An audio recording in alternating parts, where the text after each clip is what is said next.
I do believe I'll be having the honor of taking Cuba. 야, 이거는 그 주권 국가에 대해서 살 수 있는 언어가 아니잖아요. 어쨌든 이런 식의 이제 압박을 가하는데 자존심이 상하지만 쿠바로서는 뭐 어떻게 뭐 군사력이 있습니까? 경제력이 있습니까? 대항할 수가 없기 때문에 결국 타협, 협상을 좀 할 수밖에 없는 거죠. 작전이 더 충격적인 이유가 있었습니다. 이 군사 작전이라고 하면 극도의 보안을 요하는 그런 작전이기 때문에 사실은 은밀한 새벽 시간 혹은 밤 시간에 대부분의 작전이 이루어진다는 게 일반적인 상식이었거든요. 근데 이번 작전은요, 화창한 대낮에 보란 듯이 폭격을 하며 시작이 됐습니다.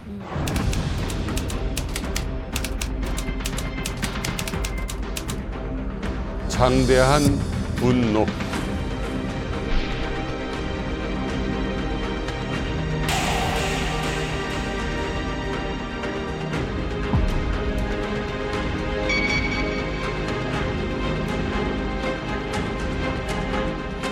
Well, we haven't made a final decision. We're not exactly happy with the way they negotiated.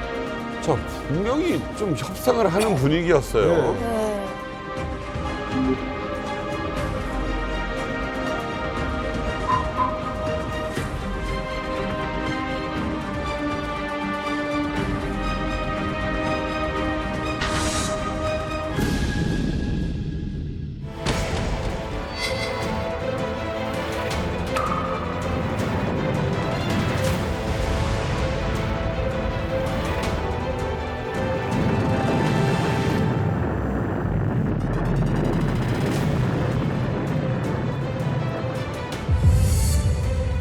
حسینی خامنه ای در راه سربلندی حرم جمهوری اسلامی ایران شهد شعیب گوارای شهادت را نوشیدند و به ملکوت اعلی پیوستند.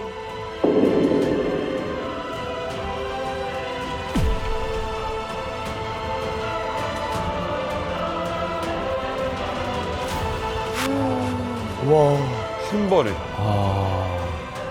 근데 왜 하필 지금 이렇게 전쟁을 일으킨 거예요? 트럼프 대통령이 이제 사업가 출신 정치인 아닙니까? 그러면은 말은 험하게 해도 보면은 이런 도박을 할 때는 성공 확률이 높을 때 합니다. 아까 이야기했듯이 하메네이와 군 정부 수뇌부가 회의를 한다는 것을 장소와 시간까지 딱 알았기 때문에 이렇게 좋은 찬스를 그냥 보낼 수가 없다는 그래서 명령을 내렸다는 설이 있고 미국 측의 입장은 다릅니다. 우리는 정말 진정으로 평화적인 결말을 위해서 노력을 했는데 이란 측과 협상을 하고 보고를 한 걸 보니까 이란은 시간 끌기만 한다. 그러니까 더 이상 핵협상 제네바에서 해도 소용이 없다는 결론을 내렸기 때문에 할 수 없이 이런 극한 결정을 할 수밖에 없었다는 거가 트럼프 정부의 설명인데 이란 측이 반박하는 것은 아니 오만 외교장관이 그때 중재 역할을 했는데 지금 협상이 잘 되고 있다고 얘기하지 않았냐. 핵 협상이 진행되는데 항공모함 한 척이 이미 이란 해협에 포진이 돼 있는데 핵 협상을 하는 동안에 또 항공모함 한 대를 또 거기다가 갖다 댔습니다. 와. 압박만 가려면 한 대면 되는데 군사 작전을 하려면 한 대가 지금 부족하거든요. 그러니까 결국엔 이런 걸 다 종합해 보면 우리는 진정으로 핵 협상에 임했는데 결국엔 미국한테 속았다. 이거는 기만 전술이었다. 이렇게 서로 다른 해석이 나오고 있다. 자, 새해 초부터 전 세계에 발칵 뒤집어 놓은 뉴스가 있었죠. 베네수엘라의 마두로 대통령을 체포를 했습니다. 자, 그런데 이번에는 37년간 정말 아주 철권 통치를 했던 하메네이를 참수를 했어요. 자, 그러면 트럼프 대통령은 다음은 누구냐? 아마 전 세계의 여러 독재자들이 떨고 있지 않을까 하는 생각이 드는데 그중에서 뭐 우리는 이만갑이기 때문에 이제 북한의 김정을 이야기하지 않을 수가 없겠죠. 그런데요. 바로 이 미국과 이란의 사태 때문에 진퇴양난, 고립몬이 된 나라가 또 하나 있습니다. 바로 카리브 해의 그 아름다운 나라 쿠바입니다. 자, 쿠바.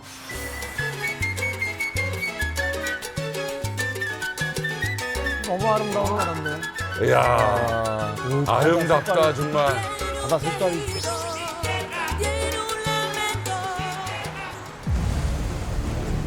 트럼프 미 대통령이 이란 다음 타깃을 점 찍었습니다. 중남미 국가 쿠바. That Cuba is ready to fall. You know? Yes. Cuba looks like it's ready to fall. I don't know if they're going to hold out. But Cuba now has no income. They got all of their income from Venezuela, from the Venezuelan oil. They're not getting any of it.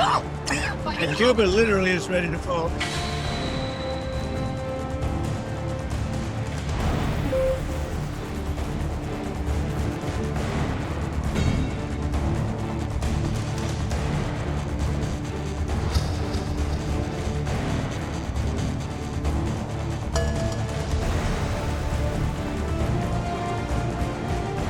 Ahora, como le expliqué, tengo 7,000 y pico.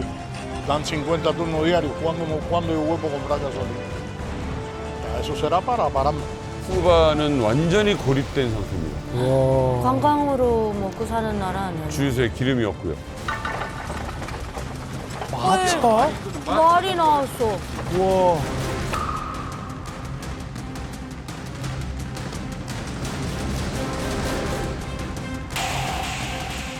오, 뭐야. 이거 뭐야? 쓰레기가 이렇게 거리에 가득하더니?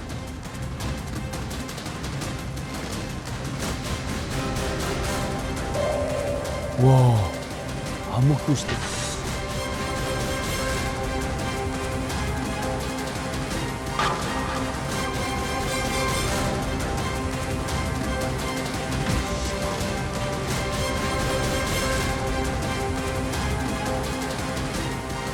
I do believe I'll be the honor of having the honor of taking Cuba.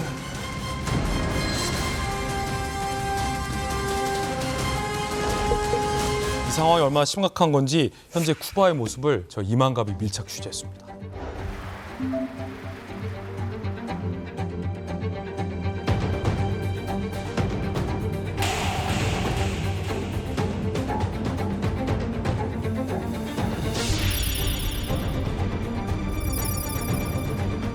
안녕하세요. 이만갑 쿠바통신원 정어연입니다. 지금 이곳은 전례 없는 에너지 대란을 겪고 있는데요. 생존마저 위협받는 쿠바 상황을 직접 확인해 보시죠. 이곳은 아바나 국제공항. 보시다시피 여행객의 발길이 뚝 끊어졌는데요. 가뜩이나 코로나 이후로 관광산업이 주춤했었는데 이번 사태로 관광객 수가 20%가량 급감하면서 쿠바 경제가 통째로 흔들리고 있습니다. 벌써 한 달 넘게 연료 공급이 중단되면서 하늘길이 막혀버렸습니다. 근데 사람이 없으니까 스산하게 느껴집니다. 공포스럽다는 분위기가 느껴져요. 이번엔 공항을 나와 시내로 가봤습니다. 여긴 수도 아바나의 도로인데요. 이렇게까지 도로가 한산한 건 저도 처음 봅니다. 평소라면 관광객과 상인들로 북적여야 할 아바나의 중심가도 썰렁하기만 합니다. 시내 주유소 중 90%가 연료가 없어서 문을 닫았더라고요. 쿠바 하면 클래식하죠? 하지만 기름 없는 차가 무슨 so용인가요? Hay tantas cosas difíciles aquí que uno no sabe cuál es la más difícil. De transportación, las máquinas, Están difíciles. Todo. Los triciclos es lo que... No, están caros. Hay quien lo puede pagar, hay quien no. Todo está en dependencia. ¿Usted su propio negocio cómo va? Poco a poco, machacando ahí, como decimos los cubanos, poco a poco. ¿Y mejorar la situación? Claro que tiene que mejorar, el presidente está haciendo todo lo posible para que esto mejore. 거리만 사람이 없는 게 아닙니다. 아바나 관광지에서 인기 있는 한 호텔 안으로 들어가 봤는데요. 손님이 한 명도 없이 텅텅 비어 있었습니다. 관광객들을 태우고 다녀야 할 인력거 기사들도 하루 종일 빈 차로 시간만 보내고 있는데요. 현지인한테 현재 상황을 물어봤습니다. Ahora no hay turistas, poco. Muy poco. Poco turistas. Una cosa, la otra, tiene que posteriormente tratar de sufragarla también y está viviendo ya. No queda de dos, le ha puesto la guayaba podrida a todo el mundo. Compadre, si tiene millón, no tiene que gastarlo, regálalo. Y ya, porque no tienen que gastarlo, pero no para convertir el mundo en una catástrofe. No, para nada. 가족이 있고 다 그럴 텐데 참 자식 있고 그러면 하루가 다르게 오르는 물가 때문에 생필품 가격마저 불안정한데요. 물건을 사는 사람, 파는 사람 모두 힘든 건 마찬가지라고 합니다. ¿Cómo es hoy? ¿Cómo es su venta? No muy bueno. Es muy inestable en estos momentos hacer nada aquí. Los precios no los puedo mantener estables. Es imposible. Las personas prácticamente no pueden comprar y yo obviamente prácticamente no puedo vender.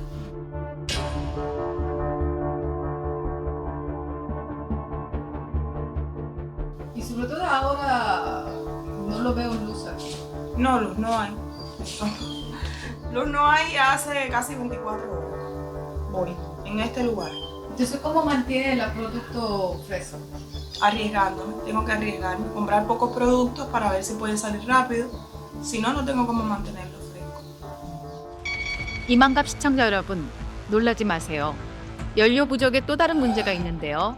쓰레기 수거 차량마저 운행이 중단되면서 지금 쿠바 거리는 쓰레기 천국이 됐습니다. 지금 쿠바는 7시만 되면 암흑 도시가 됩니다. 제가 쿠바에 18년째 살고 있는데 이렇게 심각한 정전은 저도 처음 봅니다. 실제로 쿠바 주민들은 해가 지면 어떻게 생활하는지 이야기를 들어봤습니다. Estamos sin electricidad. Bueno, un invento. Esto es un bombillo que carga con luz solar. Con panel solar. 이 집에선 급한 대로 태양광 패널을 이용해 전기를 공급받고 있는데요. 그래봤자 하루 5시간밖에 쓸 수 없다고 합니다. 사실 이것도 경제적 여유가 되는 사람들이나 설치가 가능한 상황이죠. 현재 쿠바 사람들에게 정전은 일상이 되었고 밤이 되어도 전기를 사용할 수 없어 늘 어둠 속에서 생활하고 있습니다. 언제쯤 쿠바에 예전처럼 밝은 빛이 돌아올 수 있을까요?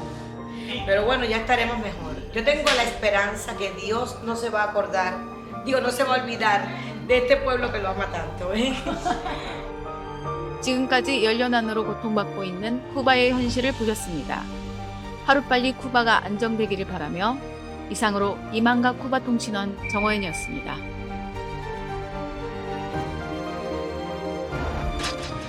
굉장히 안타까운 현실이죠. 이렇게 국제 제재나 미국 주도의 제재가 심해지면 결국은 고통받는 건 일반 서민들입니다. 맞아요. 사실은 문제가 되고 나빴던 건 쿠바 군부의 기득권들, 이란 하메네이 정권에 호유시켰던 사람들, 북한의 김정은과 거기에 이제 기생했던 정권의 실세들 아닙니까? 제재는 굉장히 비극적이고 신중해야 하지만 원인은 이들 군부에게 있다라는 말은 이란도 쿠바도 그리고 북한도 피해갈 수 없다라고 보고요. 이란하고 쿠바랑 비교를 하면 안 되죠. 북한하고 쿠바를 하면 안 되는 거고. 이거는 명백한 거잖아요. 아무런 명분도 없는 거고 완전히 미국이 제국주의적 행태를 보이는 거고 쿠바가 그렇게 어렵게 사는 것도 미국이 계속 깽판을 친 거고 여태까지 그런 건데 그 책임을 갖다 그쪽으로 돌리는 건 있을 수 없는 겁니다. 이거 학폭에서 완전히 그 피해자 탓을 하는 거랑 똑같은 거라고 보거든요. 저는 그렇게 해서는 안 된다고 봅니다. 저는 생각이 좀 다른데 지금 이란을 폭격할 때의 미국을 비판하는 논리랑 쿠바의 제재를 얘기할 때 미국을 비판하는 논리가 같아요. 그러니까 쿠바가 어떻게 정상적인 나라였습니까? 코로나 이후에 쿠바에서 쿠바 주민들의 대규모 반정부 봉기가 일었습니다.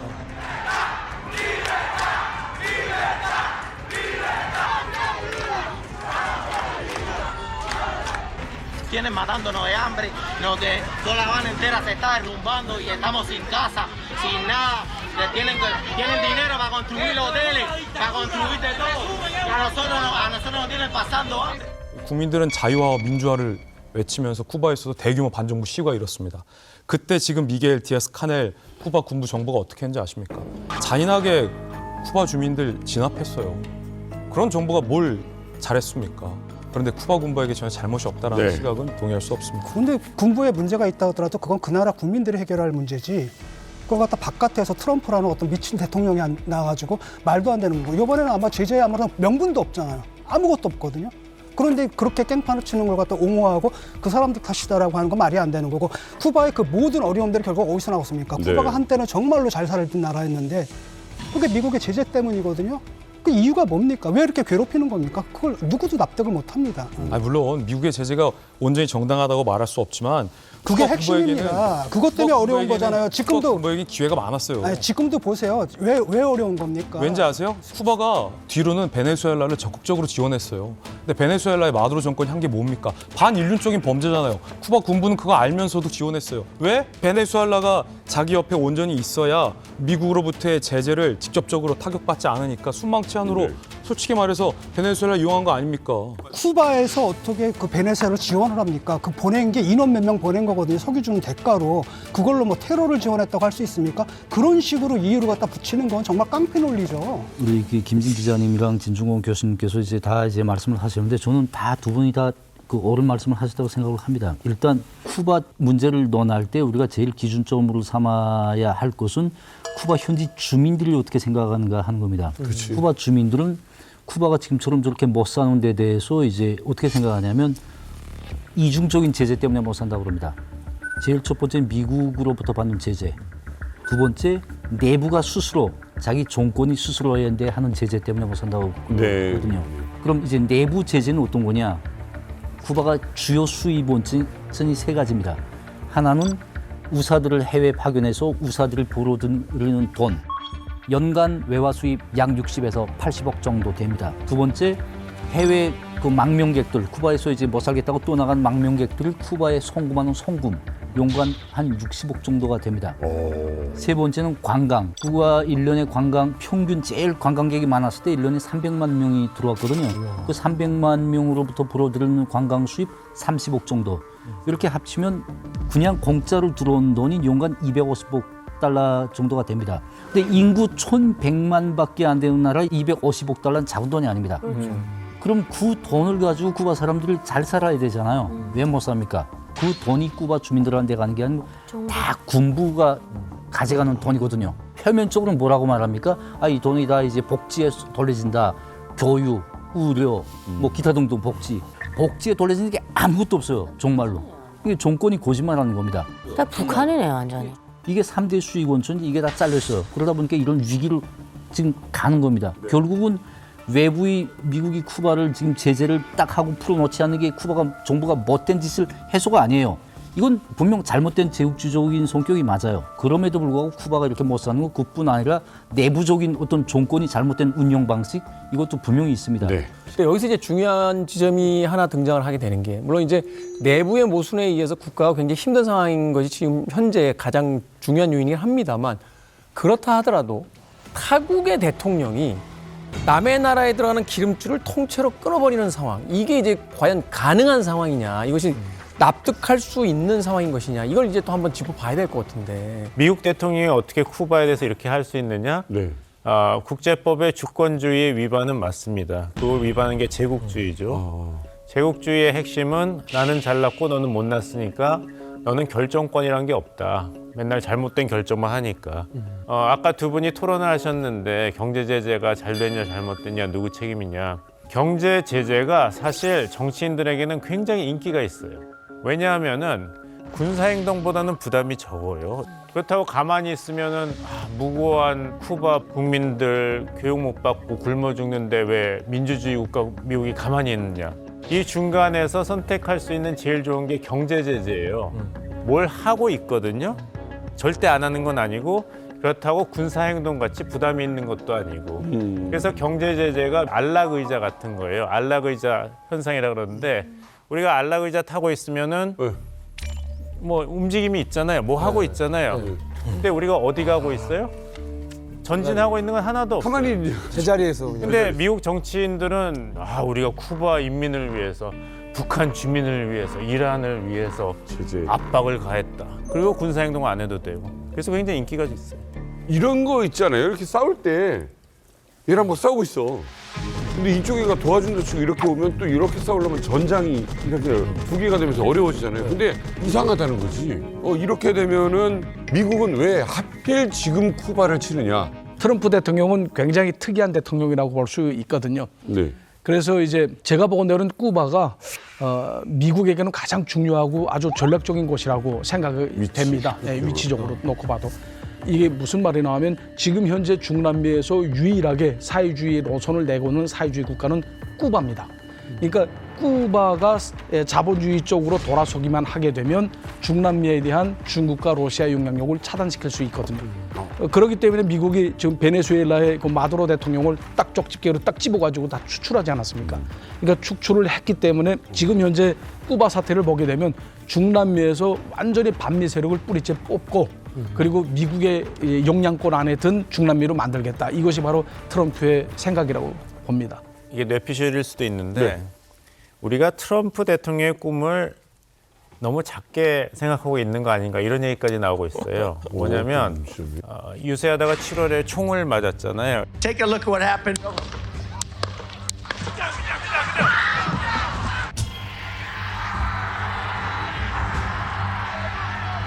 그래서 하느님이 나를 살려준 건 다 이유가 있다. 난 어차피 재선도 안 되고 정말 미국을 위대하게 만들고 전 세계를 영구히 평화롭게 만들겠다. 혹자는 어떻게 얘기하냐면 쿠바 이 정도가 아니라 쿠바가 미국의 자랑스럽고 아름다운 휴양지가 되는 거예요. 그냥 친미 정권 정도가 아니라 앞으로 이란과 미국이 가장 큰 사업같이 하는 경제협력 문명 국가로 지내는 거예요. 북한도 미국 기업이 들어가고 원상갈마 해서 전 세계가 미국이 되는 그린란드까지. 일기 때 가장 위대한 업적으로 내세운 게 이스라엘과 중동 지역의 이슬람 국가 몇 개국이 국교 정상한 아브라함 협정이잖아요. 근데 아깝다. 사우디아라비아까지 아브라함 협정을 했으면은 정말 완전한데 트럼프 대통령 아마 그 정도로도 만족하지 못한다는 게 요즘에 이란 전쟁 이후에 나오는 얘기가 사우디아라비아는 당연히 이란 전쟁 끝나고 중동의 평화 모든 중동의 이슬람 국가가 이스라엘과 미국과 평화롭게 비즈니스하고 군사 협력하는 그날을 만들겠다는 거죠. 이게 사실은 좀 과한 해석이라 볼 수도 있을 수 있겠습니다만 최근에 그 굉장히 화제가 된 사진이 한 장 있었잖아요. 백악관에 트럼프를 중심으로 놓고 종교 지도자들이 와서 기도를 퍼붓는 장면을 배포했어요. We pray for wisdom from heaven to flood his heart, his mind, and Lord, you will guide him in these challenging times that we're facing today. 사실은 우리가 생각했던 상식적인 선에서의 트럼프의 야심이 아니라 지금 동 교수님이 이야기해 주신 것처럼 뭔가 좀 신앙에 가까운 어떤 이데올로기를 좀 가지고 있는 게 아닌가 하는 또 생각이 들더라고요.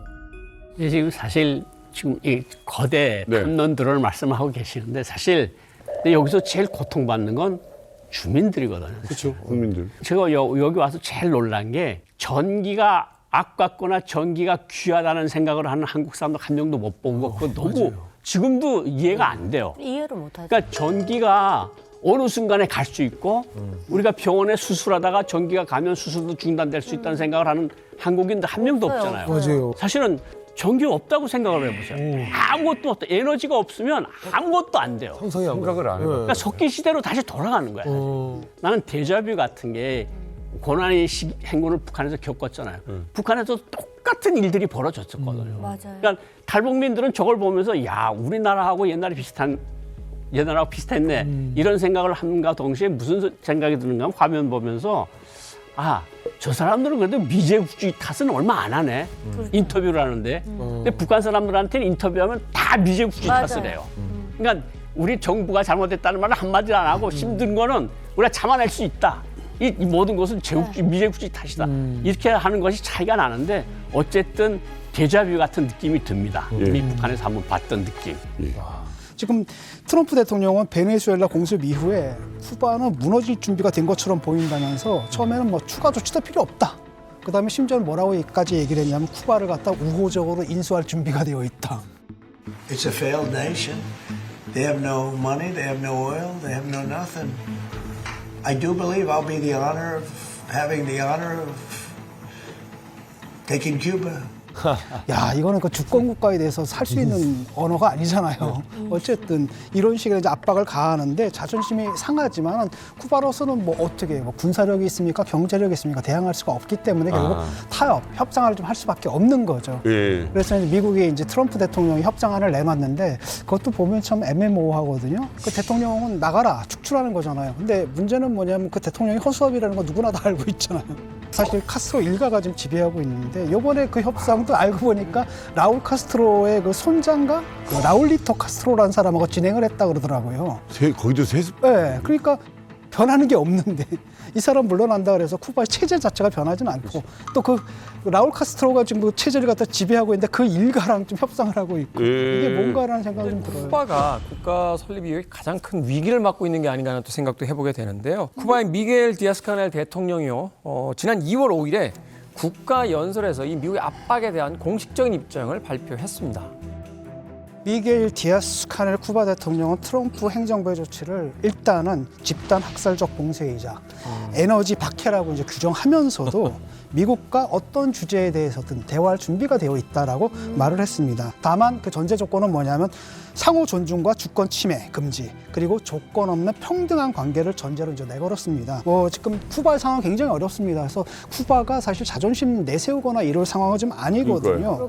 그 뭐 국가의 필수 기능을 유지하기 위해서 필요한 이런 모든 것들이 지금 셧다운 되어 있는 상태라는 거죠.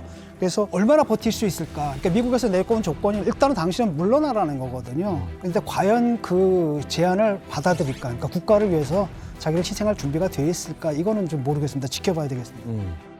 디아스카넬은 제가 몇 번 다시 만났거든요. 최근에 아니고요. 쿠바에서는. 네. 디아스카넬은 제가 본 쿠바 그 고위급 중에 유일하게 정말 뭔가를 하려고 하는 사람이고 쿠바의 현실에 대해서 좀 아파하는 사람이고 또 고마움도 진실하게 표시할 줄 아는 저는 좀 긍정적인 사람이라고 봐요. 소문에 듣자니까 우리 일기 참사님께서 또 이 쿠바 대통령에게 어떤 도움을 주어서 또 감사하다는 말까지 들으셨다면서요?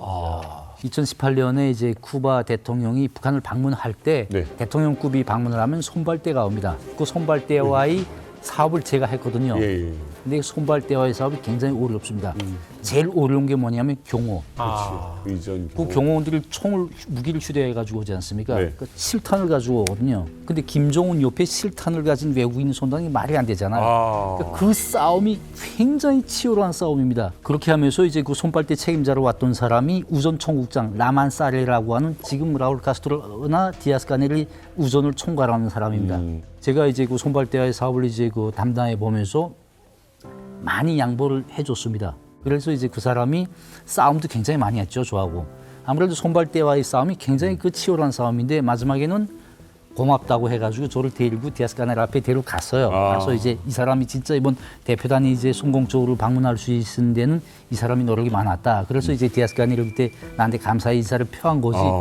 그 다음에 바로 제가 또 김용남 손발대로 먼저 쿠바에 갔거든요. 그런데 이제 디아스카넬 대통령이 나를 알아보고 이제 인사를 하더라고요. 그러고 이제 김용남 당시 상무위원장한테 이제 이번 대표단 구성이 아주 잘 된 것 같다고 이제 내가 저번에 이제 평양 갔을 때 저 사람한테 이제 신세를 많이 줬다고 이런 얘기까지 하는 걸 보고 저는 진짜 속으로 이 사람 정말 괜찮다 이런 생각을 했던 것 같아요. 예. 자, 어쨌든 이럴 때는 형제 국가가 나와줘야 되는데 그 형제가 북한이잖아. 그렇죠. 하나는 사회주의 동방초소, 하나는 사회주의 서방초소 이러면서 지내왔거든요. 근데 2024년 2월 14일 날 한국하고 쿠바하고 수교를 맺었지 않습니까? 수교를 맺은 다음에 북한이 완전히 삐졌어요. 단단히 삐졌어. 세상에서 제일 돕는 동지였는데 우리를 배신해? 이거거든요. 그러니까 6월 달에 25년 6월 달에 쿠바 지도부가 정상회담을 하자. 그런데 김정은이 거절을 했어. 그리고 2025년 9월 달에 중국에서 전승절 행사 크게 있지 않았습니까? 푸친, 김정은 회담이 있었고 김정은 그다음에 시진핑 회담이 있었는데 거기에 미구엘 디아스카넬 대통령이 갔었어요. 갔었는데 정상회담을 안 했어요. 쿠바 북한 정상회담이 없었어요. 그런데다가 더 간 거는 지난해 10월 10일 날 북한 노동당의 창건 80주년 기념 열병식 크게 했잖아요. 쿠바 대표단을 아예 배제시켰어. 그러네요. 쿠바 대표단은 오지도 않았어요. 그러니까 북한으로서는 여기에 그냥 큰 돌덩어리가 앉은 거지. 너네가 우리를 배신해?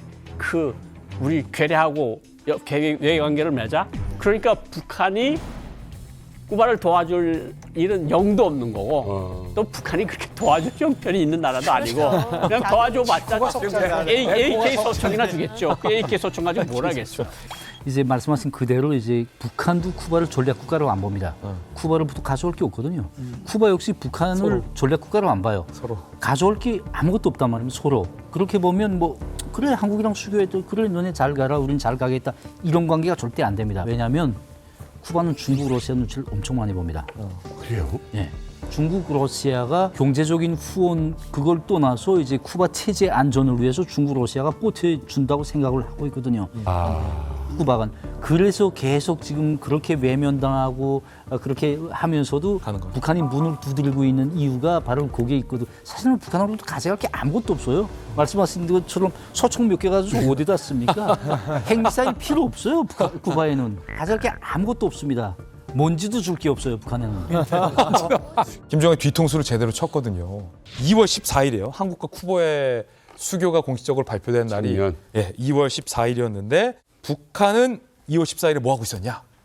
이틀 뒤 2월 16일이 무슨 날? 김정일 생일. 광명성절이었잖아요. 광명성절, 그러니까 김정일의 생일, 그것도 82주년. 성대한 세레모니를 준비하고 있었습니다. 2월 14일에. 그때 이제 김정일의 생일 앞두고 여러 이제 우방 대사관, 외교관 이 직원들을 불러서 연회를 연 거예요. 그때 누가 있었냐? 에두아르도 루이스 꼬레아 가르시아 주북 쿠바 대사도 그 자리에 있었습니다. 그 친구들도 이름 다 못 외우겠는데. 예, 에두아르도 루이스 꼬레아 가르시아 주북 쿠바 대사입니다. 사회주의권 나라들이 한데 모인 자리에 쿠바 대사까지 초청됐는데 북한이 한국과 쿠바 수교 발표 직전까지도 모르고 있었다는 겁니다. 안 말해준 거예요. 알면서. 말하자면 60년 지기 절친이 내가 제일 싫어하는 라이벌이랑 몰래 편먹는 상황. 그 배신감은 항상 초월이에요. 그래서 지금 김정은이 열받아 있는 거죠. 서운하죠. 북한 외교관은 정말 취업하기 힘들겠다. 생겼어요, 진짜. 참 세상이 참 냉정하죠. 그 관직에 있거나 아니면 기업에 높은 데 있을 때는 밥 먹고 싶어 하는 사람 많은데 내려고 나면 다들 바쁘다 그러잖아요. 생각지도 않아요. 네. 지금 이란, 지금 이스라엘, 미국한테 당하고 있는데 저 반미연대 러시아, 중국 어디 있어요? 그러니까 갑자기 뭐 북한하고 가까이 있으면은 그렇죠. 선생님이 왜 얘 야단치다가 옆에 있는 애도 하는 식으로 맞아요. 같이 어울려다니고. 테러 지원국 명단에 있고 쿠바도 그렇고 그다음에 조지 W 부시 행정부 때 악의 축 세 나라 중에 하나였지 않습니까? 거기서 이라크, 이란. 그러면 북한만 남았는데 그러니까 쿠바 입장에서도 북한하고 있고 그러니까 서로 힘든 거죠. 이란이 거의 손쓸 새 없이 지금 막 일방적으로 때리다시피 하지 않습니까? 이거 보면서 이제 북한이 김정은 입장에서는 굉장히 그 두려움이 많을 겁니다. 왜냐면 대변인 성명이 나갔잖아요. 굉장히 강력한 오조를 하면서 나가면서도 트럼프 이름은 또 못 짚더라고요. 저들의 리기적, 패권적 야욕 달성을 위해서라면 군사력의 남용도 서슴지 않고 있는 미국과 이스라엘의 구한무치한 불량배적 행태를 가장 강력한 오조로 규탄한다. 원색적인 수준이 아니고 옛날 했던 수준들 그냥 반복한 형태로 가만 앉아 있을 수는 없으니까 그냥 이렇게 한마디 하는 식으로 하고 바로 그날 또 김정은이 시멘트 공장 그 현지 지도라는 걸 했더라고요. 원래는 이쯤 되면 숨어 있어야 되는데 공개 활동을 하지 말아야 되는데 또 나와서 다닙니다. 그러니까 이게 결국은 뭐냐면 보여주자는 게 미국이 약한 모습을 보이면 때린다. 이럴 때일수록 내가 좀 더 나가서 활동을 하고 그래야 이제 주민들 결속도 시키고 본인은 진짜 아무렇지도 않는 듯한 강한 모습을 보여줘야 이제 미국이 함부로 이제 군사적 공격을 못한다. 결국은 이런 행동 자체가 미국을 의식하는 행동이 있다라고 이제 저는 보여지더라고요. 방금 말씀하신 미국, 이스라엘의 후한무치한 불량배적 행태를 가장 강력한 어조로 규탄한다라면서 작게 말해요. 이건 김정은이 굉장히 위축돼 있다는 거예요. 미국을 불필요하게 자극하고 싶지 않다는 거예요. 그러면서 어떤 이 군사적인 메시지를 내냐면 북한의 최신형 구축함이 있어요. 최현호를 김정은이 이틀 연속으로 찾아서 거기서 미사일 시험하는 걸 굉장히 김정은이 지켜보는 장면을 일부러 보도합니다. 근데 여기는 핵무기 탑재가 가능하거든요. 영상 보시죠.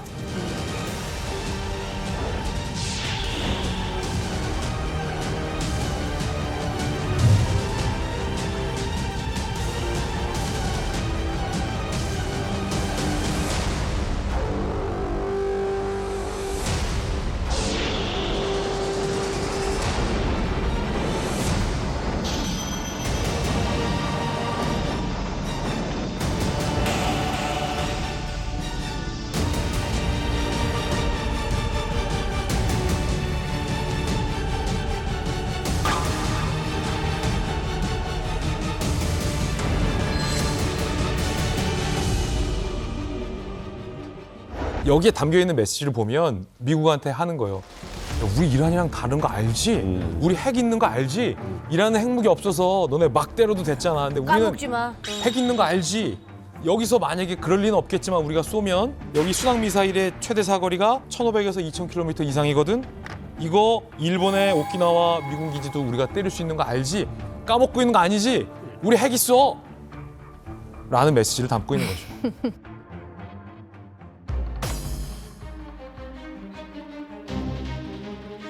저는 이만감이 무서운 게 우리가 뭔 녹화를 하잖아. 그러면 그 일이 분명히 일어나요. 근데 저희가 지금 이 녹화하고 있는 시점에서 이게 방송이 나가는 시점까지 진짜 쿠바가 멀쩡히 견디고 있을지가 의문일 정도입니다. 앞으로 쿠바의 운명은 어떻게 될 거라고 생각하십니까? 이란과 같이 미국이 쿠바에 군사 작전을 실시할 것인가? 네네네. 그 쓰레기 더미에 뭘 던져 미사일을? 예전에 그 미국이 아프가니스탄 침공할 때 오사마 빈 라딘 잡으라고 그때 아프가니스탄이 비웃었어요. 미국제 크루즈 미사일보다 비싼 건물 한 개도 없다고 쏘라고. 150km 앞에 있는 나라에 지금 만약에 미사일을 쏜다. 그럼 카오스 난리가 날 거거든요. 미국이 제일 두려워하는 시나리오. 모든 국민들이 배 타고 이제 플로리다로 다 헤엄쳐 갈 거예요. 그러니까 이게 딱 정답이 지금 정해진 것은 아니고 트럼프 대통령이 쿠바에서 민심이 돌아서는 것을 보고 이런 경제난에 견디지 못한 쿠바 국민들이 거리에 나와서 이 카스트로 정권, 사회 정권 이제는 지긋지긋하다, 바뀌어야 된다고 하면은 그것을 기회로 생각할 확률이 높죠. 그냥 근본적인 변화가 조만간에 일어나지 않을까. 왜냐하면 북한하고 쿠바는 다른 게 너무 많아요. 2021년도에 반정부 시위가 아바나에서 있었잖아요. 뭐 잔인하게 진압은 됐지만 그래도 상상해 보면 북한 같으면 아마 그 시위에 나섰던 사람들 다 잘못됐을 거예요. 전체. 가족들까지. 그 정도까지는 아니거든, 쿠바가. 그리고 사실은 뭐 쿠바 보면 알지만 사람들이 좀 낙천적이긴 해요. 일단 공산주의 정권에 수십 년 동안에 이렇게 못 살게 된 것에 대한 반항은 분명히 있는 거거든요. 그런데다 외부 소식도 알고 있고 그러니까 조만간에 뭔가 변화가 있을 거다. 근데 그 변화가 근본적인 변화일 가능성이 높다. 저는 그렇게 생각을 합니다.